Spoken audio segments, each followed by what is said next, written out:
الشيطان الرجيم. بسم الله الرحمن الرحيم. لقد كان لكم في رسول الله أسوة حسنة. صدق الله العظيم. وقال النبي صلى الله عليه وسلم: من أحيا سنتي فقد أحبني ومن أحبني كان معي في الجنة، أو كما قال عليه الصلاة والسلام. نقش قدم نبی کے ہیں جنت کے راستے، نقش قدم نبی کے ہیں جنت کے راستے، اللہ سے ملاتے ہیں سنت کے راستے. محترم صدر جلسہ و معزز سامعین، السلام علیکم ورحمۃ اللہ وبرکاتہ. آج میں آپ حضرات کے سامنے سنت نبوی کی اہمیت و ضرورت کے عنوان پر جسارت سخن کرنا چاہتا ہوں.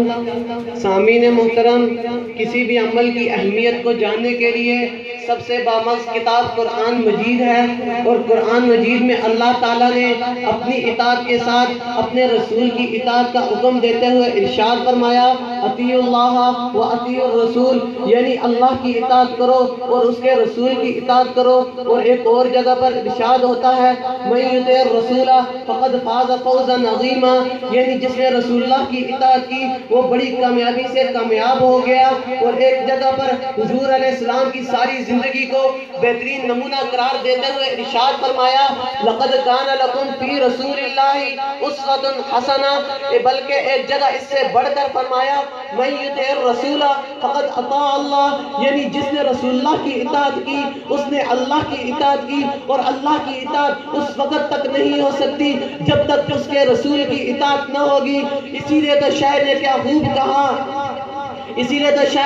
خوب کہا، نقش قدم نبی کے ہیں جنت کے راستے، نقش قدم نبی کے ہیں جنت کے راستے، اللہ سے ملاتے ہیں سنت کے راستے.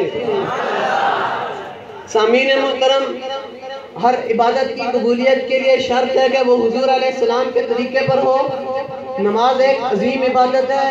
قرآن کریم میں ارشاد ہے: اقیم الصلاۃ، نماز قائم کرو. لیکن نماز قائم کرنے کا طریقہ کیا ہے، نماز کو کس طرح ادا کیا جائے؟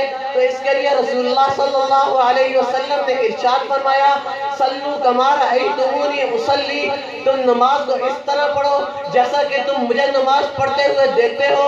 اسی لیے تو شاعر کہتا ہے: اسلام کی تعریف کوئی پوچھے کہ کیا ہے، اسلام کی تعریف کوئی پوچھے کہ کیا ہے، تو کہہ دو میرے رب کے بندے کی ادا ہے.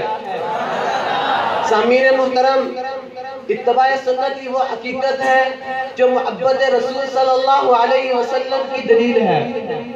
سیدنا عثمان غنی، آئیے صحابہ کرام کی زندگی کا مطالعہ کریں، وہ سنت پر کتنا عمل کرتے تھے.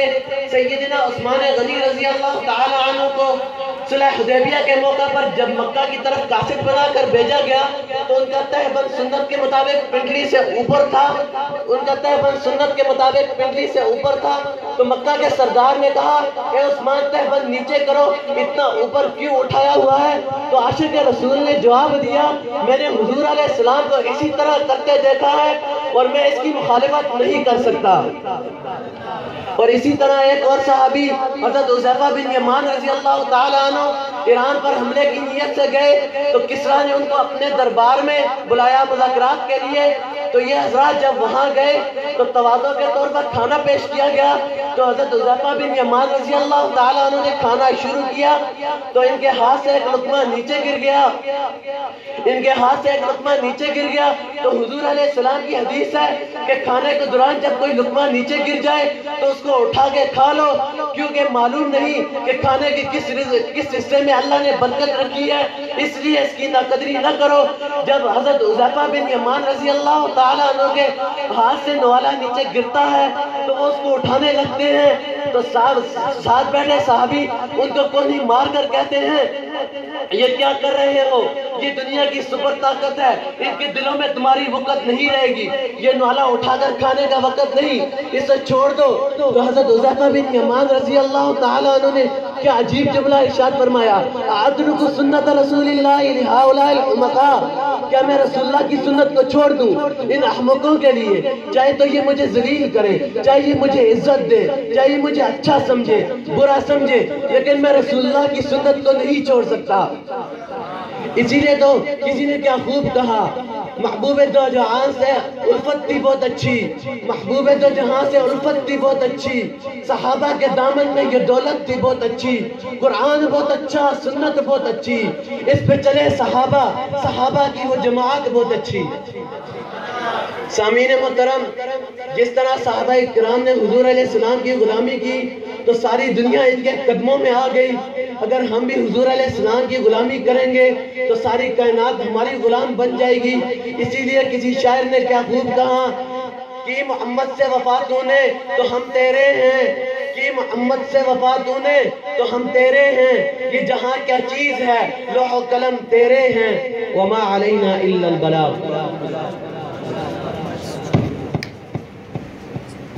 قدم قدم پہ